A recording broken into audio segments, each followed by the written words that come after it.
House of the Dragon is a perfect example of how to perceive a story from a character's perspective. In the first season of House of the Dragon, we are mainly presented with the perspective of Rhaenyra Targaryen and draw our own conclusions about other characters through her. Together with her, we get to know the world of King's Landing, the prevailing customs, duties and prejudices that she has to endure as the female heir to the Iron Throne. By showing us Rhaenyra's perspective, it is easy to empathize with her. We perceive it as unfair how she has to fight for her right to the throne because of her gender, how her authority is undermined, and how the Hightowers systematically manipulate and prepare their descendants to challenge her claim for the throne. But House of the Dragon would probably not be a part of the Game of Thrones universe if there wasn't more to tell. And that is the story of Alicent Hightower. Her character has a tragic element of her own, which sometimes gets lost in the debate about whether Team Green or Team Black is the better team. The Game of Thrones universe thrives on its characters, who are not good or evil per se. They have good and bad qualities that make them feel human. They are driven by their suffering they have experienced. Their motivation is often played by events from their past, what they have experienced, how the people in their closest circle have treated them, and how the distribution of power has driven them. In addition, the characteristics that we perceive as good or bad are often of a subjective nature.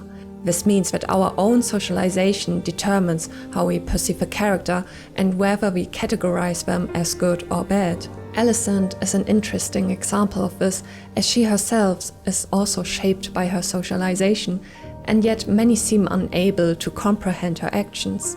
Why she harasses Rhaenyra so much at court, why she prepares her children to usurp the throne, and why she's constantly being pushed by the men around her. She is not a villain who acts the way she does out of deep conviction. She's the result of manipulation, disappointment, and contempt. In this video, I would like to explain what this means in more detail.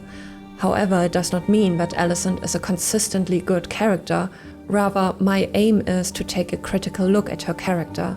A small note before we continue: I'm aware that Alicent was heavily changed in the series when compared to the original book. However, in this video, I only want to refer to the series and will mainly talk about the first season, as a lot can still happen in the second season.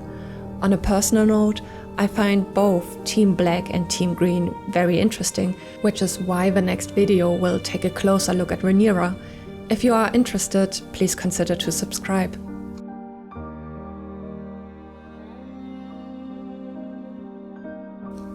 The fact that Alicent is constantly manipulated by the men in her life for selfish reasons is a pattern that runs through her entire life. From the very first episode, Alicent is manipulated by her father, Otto Hightower, to give Viserys comfort after the loss of his wife Emma. It is clear that Alicent is not comfortable with this, and yet she is also asked by her father to wear a dress of her late mother. Her clothes before were bright, friendly, colors that still emphasized her childishness, and now she is forced to wear the dress of an adult woman. She was forced to look more grown up than she really was. Can Alicent now be accused of manipulating Viserys into choosing her as his next wife? I would say no. She herself was still a child at the time, and it becomes clear how much she has been trained to dutifully obey the authority figures in her life. Whether it's Otto sending her to Viserys, or Viserys telling her not to tell Rhaenyra about the meetings between the two. A strong sense of duty characterizes Alicent's life, and yet this trait leads her to neglect her own desires and needs. Although she is aware of her deep friendship with Rhaenyra, it falls apart over the years. Firstly, because Alicent was lied to by Rhaenyra about her virginity, and secondly, because Alicent builds up more and more resentment towards her, as she repeatedly has to experience how Rhaenyra only does what she wants, while Alicent always puts her own needs behind those of others. Alicent's sense of duty and the pressure of expectations placed on her, which she always tries to fulfill, push her to become the Alicent that we as viewers experience so negatively. She tries to fulfill her duty as Queen of the Seven Kingdoms and give birth to a male heir because society and her house expects it of her. even though she knows that her relationship with Rhaenyra will fall apart in the process. She tries to fulfill her duty as a mother, even though dealing with her children is extremely overwhelming. She is trapped in King's Landing and has to deliver one heir after another. But even after that, Alicent remains the target of Larys Strong's manipulation, even if he is more subtle in his approach, hiding behind a cloak of helpfulness to free her from her isolation. He uses her for his own perfidious purposes. Alicent, however, is unable to resist, as she sees her identity as a person too much in fulfilling her role as a queen and mother. Her role is to provide advice and support for the men around her, to help them achieve their goal and to neglect her own desires in the process.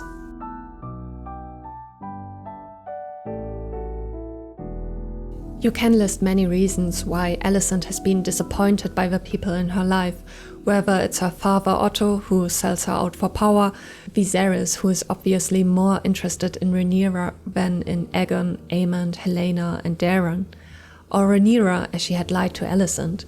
Unfortunately, hardly anything is said about Alicent's relationship with her mother. However, we do know that the Hightowers are patrons of the faith of the Seven, and that Alicent is deeply religious and this faith is of enormous importance to her. She prays, wears the insignia on her clothes, and even exchanges the Targaryen's emblem with the seven-pointed star. It shows how much influence Alicent has as a queen, but also how much influence religion has over her.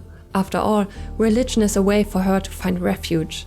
She can complain about her personal suffering and a silent dialogue with the gods, whereas she has no one she can speak to personally. Her isolation at court drives her more and more into religiosity. As a consequence, she also sees herself as a righteous person because she believes she is acting in accordance with the will of the seven gods. It is no coincidence that Rhaenyra is the antithesis of Alicent. Rhaenyra has no connection to the belief of the Seven, except that it officially reinforces the Targaryens' claim to sovereignty.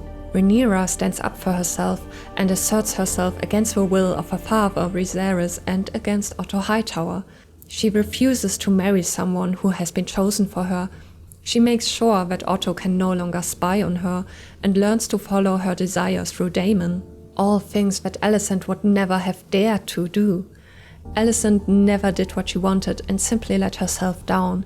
She saw herself as too weak and was frustrated that Rhaenyra was able to do what she could not, standing up to patriarchal principles and standing up for herself.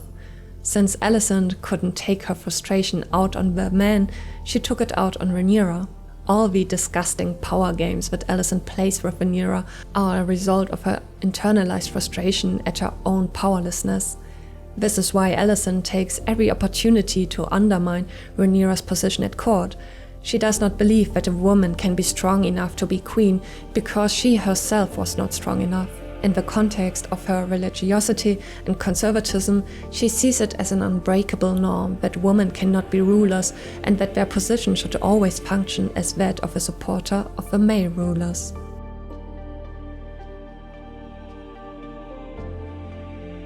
One of my favorite scenes in House of the Dragon Season 1 is after Aemond loses his eye at the hands of Lucerys and all parties finally come together.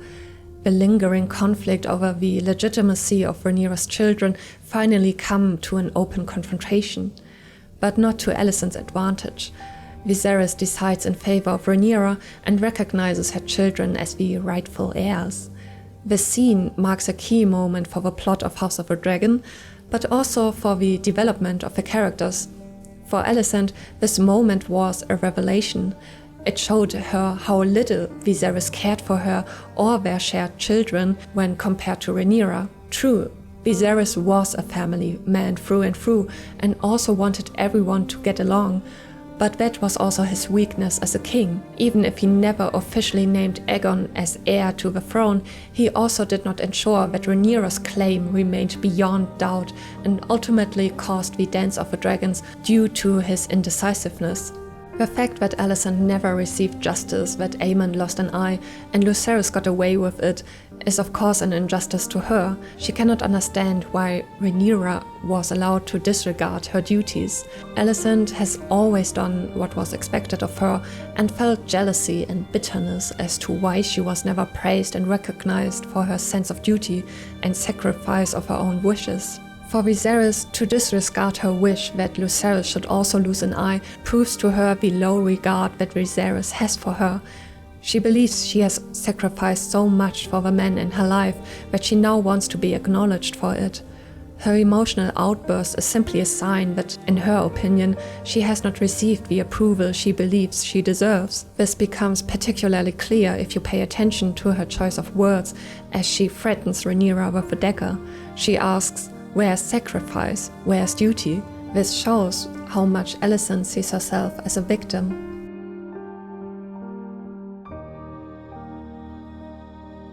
Even though Alicent has certainly had to endure a lot, she is not a guilt-free character.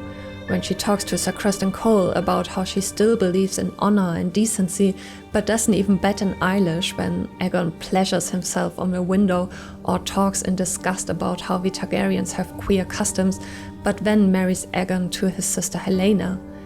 Aemond also addresses this, that Alicent is often hypocritical in her actions and ignores her own morality in relation to herself and her family. Another point of criticism is how gullible and downright naive Alicent has been written in the series. An example of this is that at the end of the series, she really holds on to her relationship with Rhaenyra and believes she can change her mind with a torn page from a book, even though she has behaved disgustingly towards Rhaenyra and has always tried to undermine her authority as heir to the throne at court.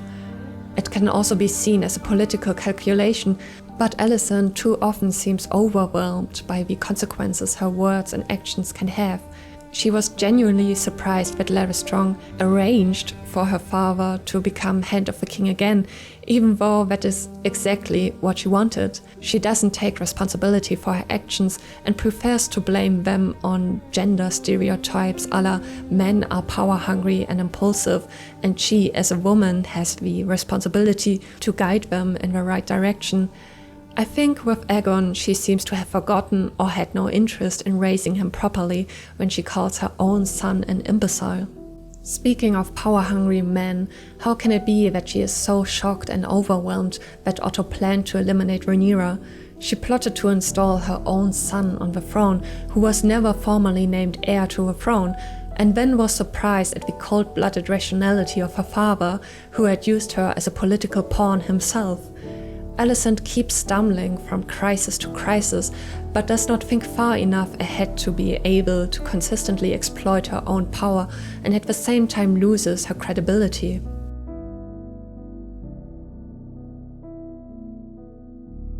Alicent may have been conceived as the antithesis of Rhaenyra and thus automatically antagonistic, but the friendship between the two at the time creates a more intricate and complex narrative structure.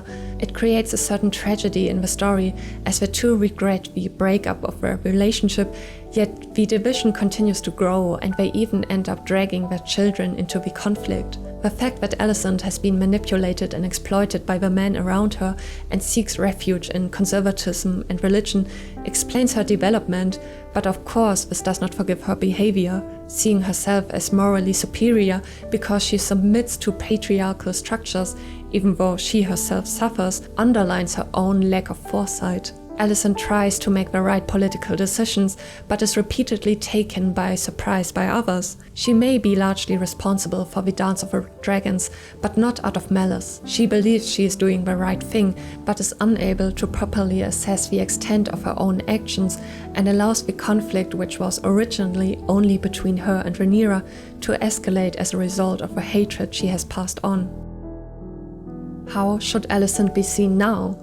Her actions and her bitterness towards Rhaenyra may seem incomprehensible and childish, but in the end she herself is a product of manipulation, disappointment and disdain, and has become the character that we as viewers find so unlikable. In this twisted way, Alicent is both victim and perpetrator, but never because she wanted to be. Therefore, Alicent is not a villain. What do you think about this topic? Is Alicent the classic villain for you, or rather a pitiable and misunderstood person? Let me know in the comments.